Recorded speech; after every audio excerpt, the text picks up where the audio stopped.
en el cerro de la iguana montaña dentro de la Segovia, siguió un resplandor extraño como una aurora de medianoche. Los maiceros se perdieron, los quiebrantes se vencieron, llovió el suelo y ahogando por el magnético chillando. ¡Epa! Mas epa, dice epa. ¡Epa! ¡Epa! Cristo ya nació, a la cabina de Chepe Pavón, Pavón, y una tal María, ella va a marchar. Y humildemente la ropa que goza la mujer hermosa de tierra teniente, de tierra teniente, de tierra teniente. Gracias, thank you.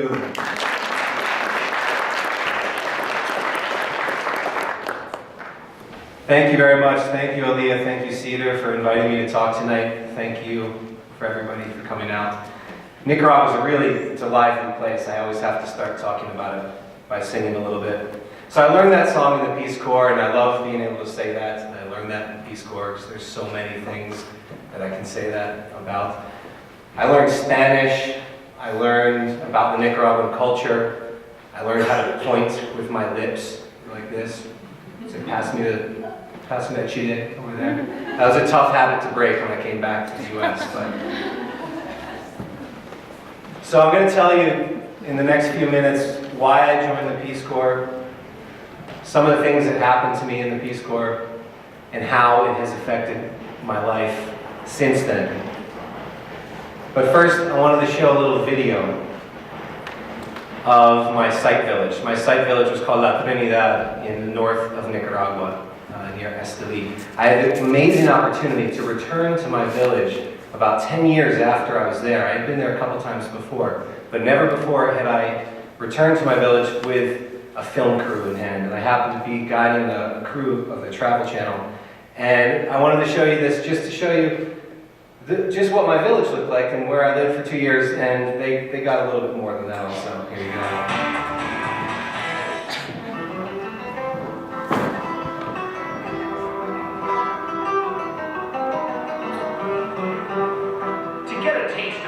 Nicaragua, you need to get out where most of the people live. Small towns and villages in the countryside. And if you know where to look, you can find some traditional eats that are unusual to many outsiders. Like raw bull balls. I've hooked up with Josh Berman, author of the Moon Handbook to Nicaragua. Josh is coming back to visit the place where he served as a Peace Corps volunteer about 10 years ago, the roadside village of La Trinidad. Here, they do things the old-fashioned way. It doesn't get much more basic than this. I'm told the house specialty is sopa de huevo de toro. And there's a bonus treat. Raw bull testicles, marinated in lime juice. It's a bull testicle ceviche.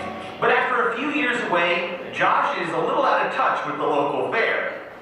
You don't have a really excited look on your face. We'll ease into it with some broth and some vegetables.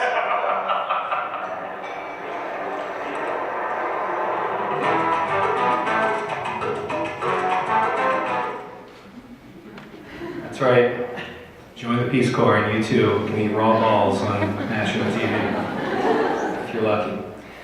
So I graduated college in 1995. I went to Brown University. I was an environmental studies major, mostly because I really had no idea what I wanted to do, and environmental studies was a pretty broad, far-reaching topic that let me sample from biology and policy and development.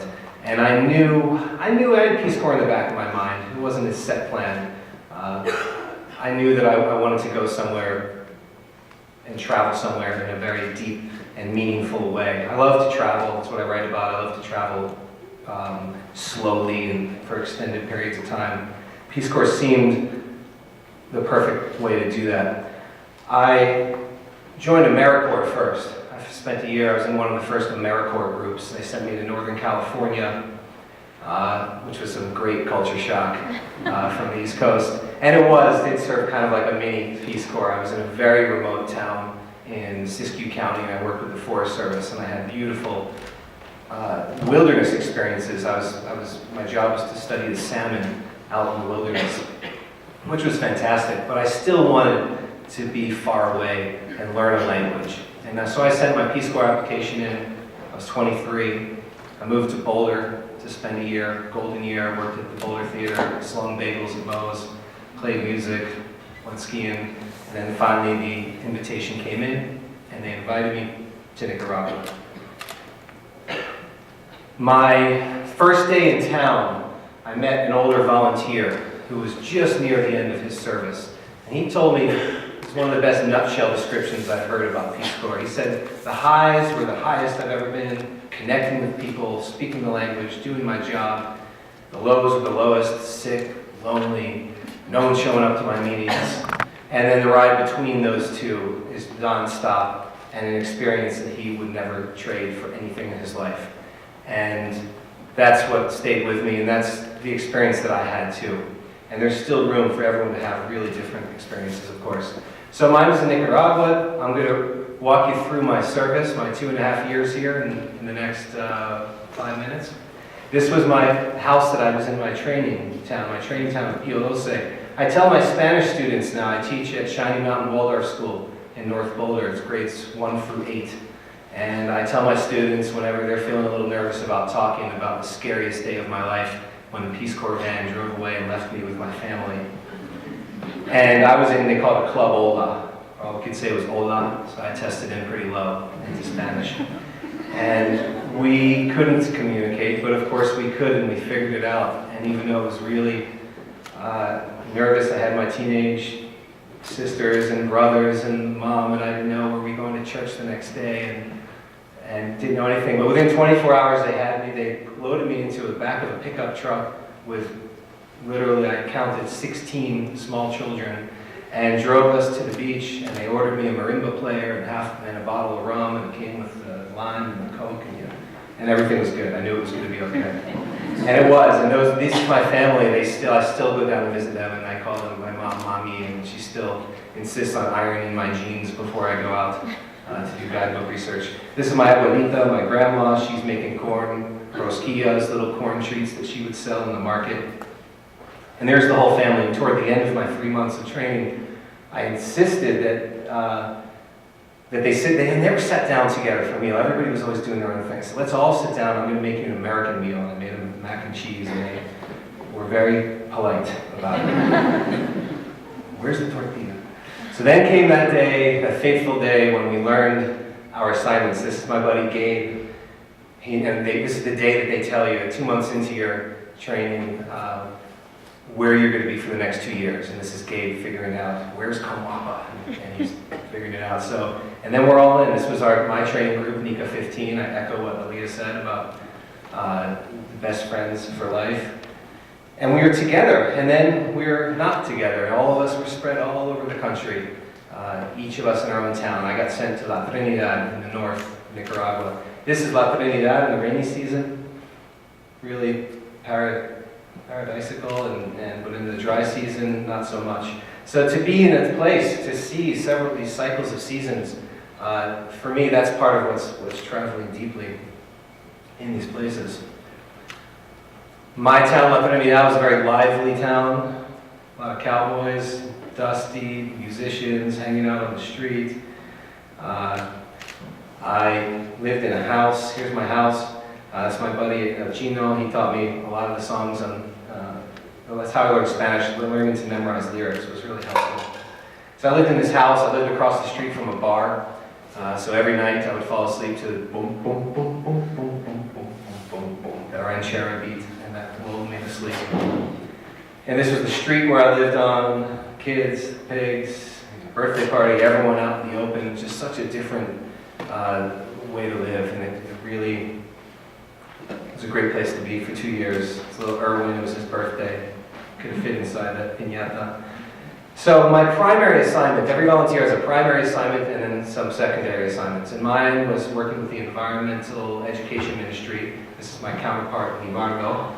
He was kind of a hotshot political figure, so he pawned me off on someone else in the office, and she was very good. And I worked with teachers, and we worked with the students, and we tried to get some more dynamic teaching activities in the classroom with environmental themes.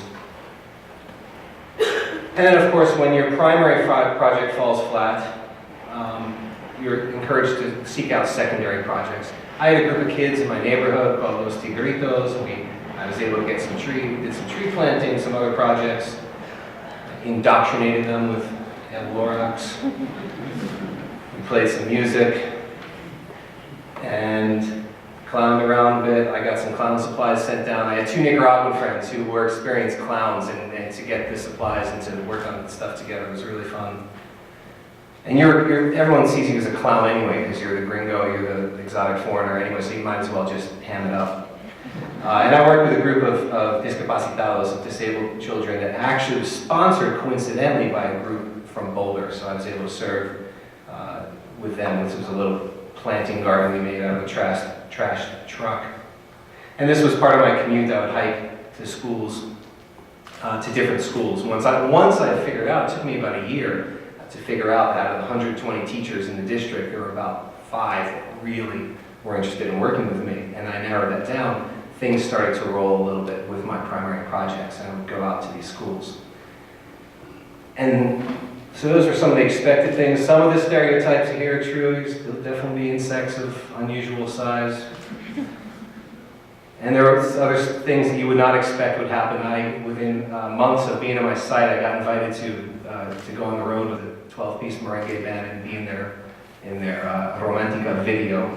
The band's name was Moquanes. You could find it online. So there I'm getting made up. There I'm in the Peace Corps, getting made up by an makeup artist and rocking out with these guys. So strange things happen that you'll never know until you go. And then about a year into my service, a little bit less, about 9 months into my service, tragedy struck. It was the deadliest storm in the Atlantic in all of history. About 11,000 people overall died during this 1 week when about 75 inches of rain fell on Honduras and El Salvador and Nicaragua. The Honduras Peace Corps volunteers were evacuated in time because it was parked, the hurricane was parked above their shore. They didn't expect it to extend into Nicaragua. They were evacuated, we were not. I was stuck in Managua when my colleagues some of them were plucked out of their villages by the U.S. Army helicopters. It was definitely a moment when we knew, wow, Peace Corps really does have our backs. When I returned to my village, this is what I found.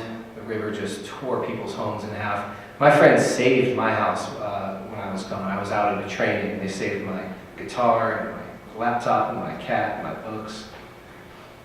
Some people weren't that lucky. Nobody died in my town. But as you can imagine, long-term sustainable development, which is what we preach all the time in the Peace Corps, we're looking at long-term. We want things to go on after we leave.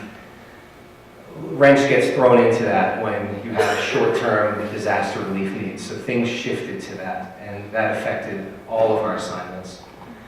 This was when the helicopter finally made it to my village and to deliver some relief aid, and then they thought they were taking me out. I said, no way, and I stayed and I did some translating. And then my new project was going out, we would kind of dug this guy's farm out. So I worked with a farmer. I was able to get a grant. In Peace Corps there are these small grants that you're able to apply for a specific project. And I got one to help recover this farmer's field. This was the part of the commute to get to his farm. And this was what his farm looked like after the hurricane laid a layer of silt on it. And this is the farmer, Don Valeriano, in the middle, and his family. And I would go out and stay with them for a few days at a time. So I'm very proud of my Peace Corps service. It has affected my life, everything about my life, from my career to my family, my lifelong friends, the things that we've been through. You're allowed to grow all kinds of creative facial hair and mustaches in the Peace Corps, and nobody cares. And my transition so I was the editor of our Peace Corps publication with my buddy Randy, who is currently living in West Africa, where he's been for at least 5 years with his Nicaraguan wife and 2 children now. Randy and I, though, right after the Peace Corps, we realized how ripe Nicaragua was for tourism. This is in 2000.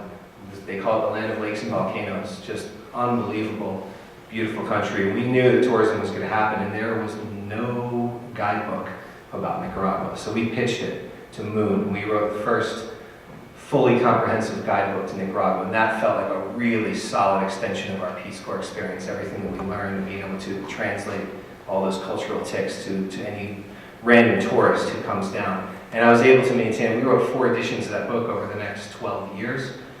And that was always a great reason to come back to Nicaragua, to stay very connected with it, and to keep writing about tourism and the travel industry. About 10 years after the Peace Corps, it kept affecting my life. My wife, Sute, served in the Gambia, and she came back. She was a public health volunteer, very inspired to come back and go to nursing school. And she went to Johns Hopkins nursing program, which is a really popular program for returned Peace Corps volunteers, and one of those programs, so she met other Peace Corps volunteers there, including several of my friends from Nicaragua. They said, you guys got to get together. They were persistent. They spent 3 years. They got us together. We were married a few months after that. And a few months later, we canceled our wedding reception and put all the money into plane tickets. And we signed up to volunteer for American Jewish World Service, which is a fantastic organization. And they have something called the Volunteer Corps, which are short-term, 2 to 3 month long volunteer stints. I had worked for them leading a lot of alternative break trips. And we signed up and we worked in a village in India for 3 months. We did a malnutrition survey. So she handled the health part, I handled the writing part. We had a couple of translators, and we traveled among the tea workers and helped them assess and prove that there were starvation deaths happening, which led to some action by the unions after that. And we had an assignment in Sri Lanka, and then we also spent 3 months working in Ghana for Planned Parenthood. And it was amazing because we each had our own Peace Corps experiences, but we had had them separately, and now we had shared some of those trials and tribulations of international development together. And then, on the last week of our trip, and this was kind of an extraordinary trip. It was a 16-month honeymoon with those volunteer stints, and we linked as much travel as we could. We just soaked it in. We knew we were coming back to the real world. We knew what that was like, so we milked it. And we finally came back. But before we came back, we went to visit my wife's Peace Corps village. And I'm going to leave you tonight with a short video of what that was like walking back into her village after 8 years that she had been gone. And she had 0 contact with them. I can Skype and Facebook chat with my buddies in Nicaragua anytime I want, in the same time zone. She had 0 contact. She lived in a mud hut way up the Gambia River. She pooped in a hole for 2 years, and I had a flush toilet, and that's definitely, she won't let me live that down, but she definitely had that. We had very different experiences. And this was 8 years later, and Sute is her Mandinka name. It's her tribal name that they gave her, and it was such an experience that she legally changed it when we got married.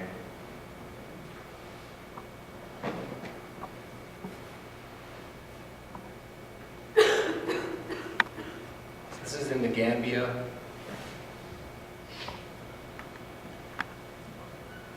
Things move really fast.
one thought, and it was kind of, I got it when I was talking to my wife last night, and she said, tell them that Peace Corps is a stepping stone to your career, and a stepping stone to the rest of your life. And it was something I've been thinking about too. You know, anybody who tells you, anyone who's considering joining the Peace Corps, anybody who tells you why would you want to take 2 years off, that's the complete opposite of what it actually is. They're 2 years on. They're the 2 honest years that you'll ever have, and they'll affect each of us and each of you differently. Thanks again for having me tonight. If you want to learn more about my writing or my books, you can go to joshuaberman.net. And I actually brought a few. I can put some things out here, and I'm happy to stay and talk about that too. Thank you.